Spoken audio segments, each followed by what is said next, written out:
নমস্কার বন্ধুরা, আশা করছি সকলে ভালো আছেন। খুব শীত পড়েছে, তাতে আমরা সবাই জুবুথুবু হয়ে গেছি। লেপ বেরিয়েছে, কম্বল বেরিয়েছে, সব বেরিয়েছে। তবে আজকে ব্লগ তো স্টার্ট আমি ডেফিনেটলি করেই দিয়েছি, কিন্তু আজকে ব্লগের স্টার্টে একটা ইনফরমেশন আপনাদের সঙ্গে আমি শেয়ার করব। আপনারা নিশ্চয়ই আমার পিছনে দেখতেই পাচ্ছেন প্রচুর গাছ আছে আমাদের, এই দেখুন, ঠিক আছে। পুরো ছাদটা জুড়েই প্রচুর গাছ আছে। এর আগে আমি ব্লগে বহুবার দেখিয়েছি। তবে আমি আজকে একটা জিনিস শেয়ার করবো আপনাদের সঙ্গে, সেটা হচ্ছে ফুল গাছ খুব পছন্দ করি, সেই জন্য এই যে ফুল গাছটা দেখছি এটা আমি আনিয়েছি। এটা বেসিক্যালি ওই বর্ষাকালেরই গাছ, এটা অ্যাকচুয়ালি বর্ষাকালের গাছ, কিন্তু প্রচুর ফুলও আমাকে দিচ্ছে গাছটা। বাট এই যে পাতাগুলোকে যদি আপনারা খেয়াল করেন, কেমন একটা সাদা সাদা মতন হয়ে গেছে। এটা হচ্ছে ওই সাদা মাকড়সা আর ছত্রাক সম্ভবত হবে, মানে ফাঙ্গাস, সরি, সাদা মাকড়সা আর ফাঙ্গাস, সেগুলোর আক্রমণ। তো সেটার থেকে বাঁচার জন্য আমি একটা জল এখানে আর কি স্প্রে করছি। একটা সলিউশন মেশানো আছে এই জলে, 10 থেকে 12 ফোঁটা, 1 মগ 10 থেকে 22 ফোঁটা আমি মিশিয়ে নিয়ে আমি এই স্প্রে বোতলটা দিয়ে প্রত্যেকটা গাছে স্প্রে করছি। কারণ এই গাছের অবস্থা ভীষণই খারাপ হয়ে আছে, প্রত্যেকটা গাছ আপনারা দেখলেই বুঝতে পারবেন। যে যদি আপনাদের কোনো ফুল গাছে এই ধরনের কিছু ফাঙ্গাস ইনফেকশন হয়, তাহলে আপনারা এই সলিউশনটা 10 থেকে 22 ফোঁটা দিয়েছি জলে, 1 মগ জলে, মগ হচ্ছে এই মগের 1 মগ জলে আমি সনটা দোকানে, মানে যে কোনো নার্সারিতে বললে আপনাকে দিয়ে দেবে যে ফাঙ্গাস ইনফেকশন থেকে বাঁচতে কী করব। তো এইটা আমি 10 থেকে 22 ফোঁটা দিয়েছি। আপনি এরকম একটা স্প্রে বোতলে আমি নিয়েছি, এবং এটা আমি প্রত্যেক দিনই আর কি এই গাছের পাতায় পাতায় আমি স্প্রে করে দেবো। আর যদি আপনাদের কাছে সলিউশন নাও থাকে, আপনারা ওই নিম তেল ইউজ করতে পারেন। নিম তেলটাও কিন্তু অনেক রকমভাবে কার্যকরী। তো একটা ইনফরমেশান আমি দিলাম আপনাদেরকে, আপনাদের যদি কাজে লাগে, যারা গাছ ভালোবাসেন বা যারা হয়তো ছাদে গাছ করেছেন। খুব খারাপ লাগতো আমার এই গাছটাকে দেখে। তো যাই হোক বন্ধুরা, আজকে থেকে একটা স্পেশাল ব্লগের সূচনা হলো। সেটা হচ্ছে যে আমরা তো বেরোবো, মানে আমাদের আজকে হচ্ছে মঙ্গলবার, আর ঠিক 2 দিন পরেই আমাদের বেরোনো। আমার মা আসবে, আজকে একটা স্পেশাল ব্লগের সূচনা আজকে থেকে হচ্ছে। আর আমি তো বলেইছিলাম একটা স্পেশাল ব্লগ রয়েছে আপনাদের জন্য, অপেক্ষা করছে। তো ইতিমধ্যে আমরা শুক্রবার দিন বেরোবো, তো সেই কারণে এই যে আমাদের ব্যাগ, এই যে একদম, মানে ব্যাগটা একদম গোছানো হয়ে গেছে। আর আমাদের 3 থেকে 4-5টা মতন লাগেজ হবে। এই হচ্ছে আমাদের সমস্ত লাগেজ। আমার মেয়ের কিছু জামা আছে, আমার হাজব্যান্ডের রয়েছে, আমার রয়েছে। আর এই যে এটা হচ্ছে একটা শাল নিয়েছি আমি, কারণ যেখানে যাচ্ছি সেখানে কিন্তু বেশ ঠান্ডা। আর যার জন্য আমি একটা শাল নিয়েছি, আর একটা মোটা সোয়েটার, ওটা আমি গায়ে দিয়েই বেরোবো শুক্রবার দিন, কাজ যেহেতু রাতে আমাদের ট্রেন। আর এখানে মোটামুটি যা যা আছে কুচগাছ হয়েছে। এইখানে আমার ছেলের হাগিজ রয়েছে, কারণ হাগিজ আমি আর কিনতে চাইছি না, সেজন্য পর্যাপ্ত পরিমাণে ওখানেও রয়েছে। আর এই যে এখানেও নিয়ে নিয়েছি ভালো করে। এই লাগেজে এই একটা, আর এইখানটা যেটা আছে এটা তো আমার কাছেই থাকবে। তো যেটা নিয়েছি, কী নিয়েছি একবার আপনাদেরকে দেখিয়ে দিই। এই যে এটা হচ্ছে আমার ছেলের একটা টুপি নিয়েছি, এখানে একটা চিরুনি আছে, আর এখানে অমৃতাঞ্জনের একটা ওই ব্যাক পেন আছে। কারণ ট্রেনে যখন আমি ঘুমাই না, পরের দিন সকালবেলা ওঠার পরে ভীষণ আমার কোমরে ব্যথা করে, তো যার ফলে এই ব্যাক পেন রোলনটা নিয়েছি। আর ওয়াইপার্স আছে, এই যে ওয়াইপার্স আছে যেগুলো লাগে খুবই। আর এখানে ভেসলিনের একটা বডি অয়েল আছে যেটা আমি কিনেছি, তো এইটাও আমি নিয়েছি। এগুলো আমার কাছেই থাকবে, কারণ ট্রেনে দেখুন এগুলো খুব কাজে লাগে, আর বারবার ব্যাগ খুলে খুলে নেওয়াটা খুব বিরক্তিকর। সেই জন্য এই একটা ব্যাগ, যেটা সবসময় আমি নিয়েও হয়তো শোবো এই ব্যাগটা। আবার এইখানেও কয়েকটা হাগিজ নিয়ে নিয়েছি, একটা গামছা নিয়ে নিয়েছি।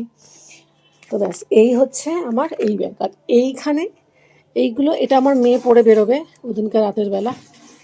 এইটা হচ্ছে একটা কালো একটা কুর্তি, আর তার সাথে এটা একটা পালাজো টাইপের প্যান্ট। কারণ কমফোর্টেবল ড্রেস হলে ভীষণভাবে রাতে শুতে মানে সুবিধা হয় আর কি, যাকে বলে।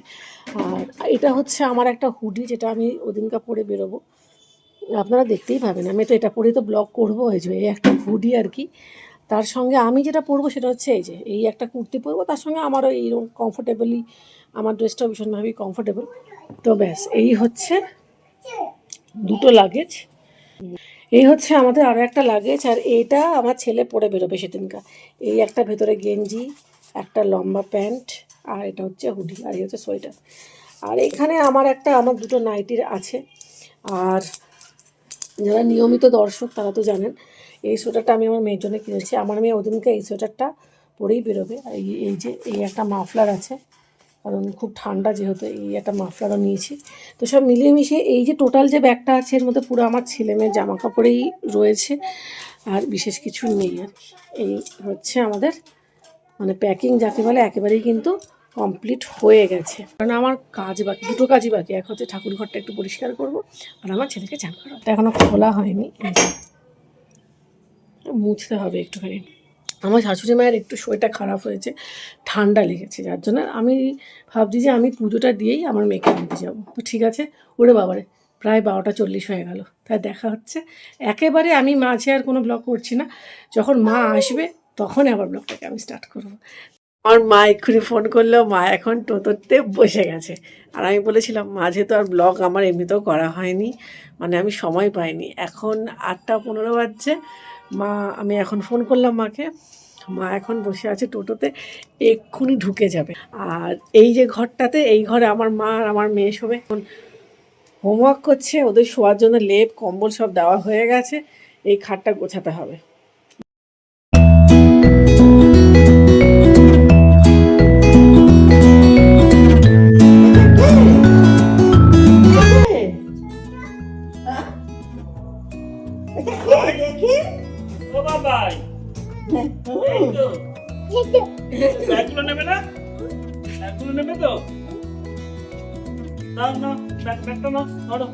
বাবা অনেক কাজ করে তো দেখি।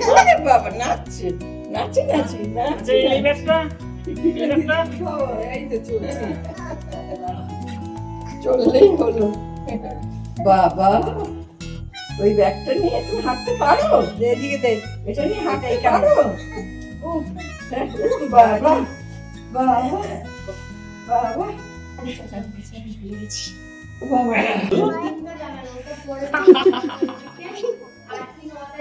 ভিড় আসলে ওই সময়টা তো অফিস আওয়ার্স তো। আমি প্রায় অনেকজনের ক্লাসে চশমা পরেছি, আমি সব চশমা দিয়ে দেখতে পাই। দুষ্টু শোনাই, এই যে দুষ্টু শোনাই, কেন এরকম করছিস? শিয়াল পণ্ডিত লাগে।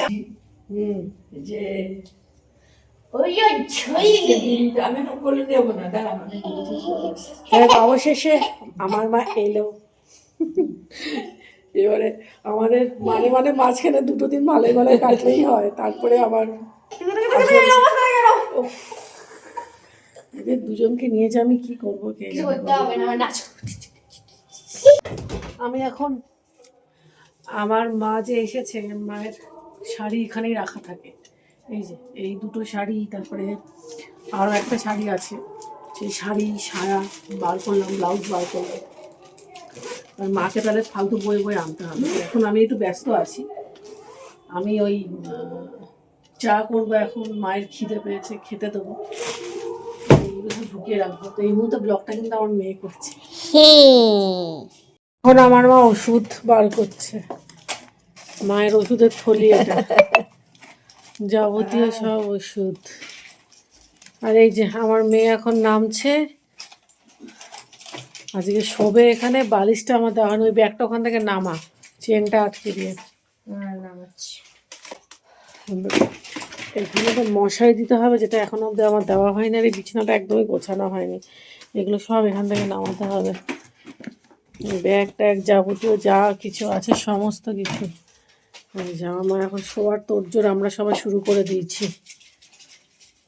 বালিশ আমি দিয়ে যাচ্ছি, 2খানা বালিশ, আর ওইটাকে আস্তে করে নামা, নিচে রাখ নামিয়ে। আমাদের খাওয়া দাওয়া হয়ে গেছে, এবারে আমরা শোবো। আমাদের সবার খুব ঘুম পাচ্ছে। এই যে রাত তো কম হয় না, অনেকটাই রাত হয়েছে, 11টা বাজছে প্রায়।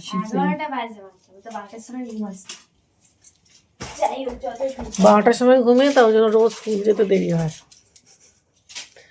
যাই হোক, এখন আমি যাব ঘরে গিয়ে মশারি আনাবো, মানে মশারি আনবো, আর 2টো বালিশ আনবো। লাইট টাইট সব নিভে গেছে, সবই নিভে গেছে, সিঁড়ির লাইটটা জ্বলছে, আর বাকি এইখানে যাবতীয় সমস্ত জামা কাপড় ছড়ানো আছে। চলো, বিছানার তোড়জোড় শুরু হয়ে গেছে, দুটো বালিশ এসে গেছে, মশারিও এসে গেছে। আচ্ছা, তাহলে সব ঠিকঠাক আছে। ওইদিকে যা, দাঁড়াও, দাঁড়া। রুকো। সোনা দানা আছে এর মধ্যে, একটা হারালে আমি যাবো। যাই হোক, এরা এখন শোবে, আর এখন আমিও শুয়েই পড়বো। আমার ছেলে কিন্তু ঘুমিয়ে পড়েছে, আজকে ও সারাদিন ঘুমায়নি। এই যে মশারি টাঙানো হয়ে গেছে একদম, এখানে ঘুমোচ্ছে ও, আজকে সারাদিন ঘুমায়নি। আর আমিও মানে আজকে একটুখানি ক্লান্তই আছি। ক্লান্ত বলতে ওই আর কি, আমার একটা বদ অভ্যেস আছে তো ভাত ঘুম দেওয়া। আমার মেয়ের যেহেতু আজকে দুপুরবেলা পড়া ছিল, সেটা আমার দেওয়া হয়নি, তো ওই জন্য আমার ভালো লাগছে না, আমি এবার শুয়ে পড়বো। তো ঠিক আছে বন্ধুরা, সকলে ভালো থাকুন, সুস্থ থাকুন, গুড নাইট, শুভরাত্রি। কালকে আবার একটা ব্লগ নিয়ে আসবো, আর আপনাদের সঙ্গে দেখা হচ্ছে। ততক্ষণের জন্য আমার পেজটাকে ফলো করবেন ইনস্টাগ্রামে, আর ইউটিউব থেকে যারা দেখবেন তারা সাবস্ক্রাইব করবেন, পাশে থাকা বেল আইকনটা প্রেস করবেন। আমি অনেক দিন পরে আবার ইউটিউবে ভিডিও দিচ্ছি, মাঝে আমি দিতাম না। ঠিক আছে, তাহলে আজকের মতন আসছি, আবার দেখা হচ্ছে কালকে।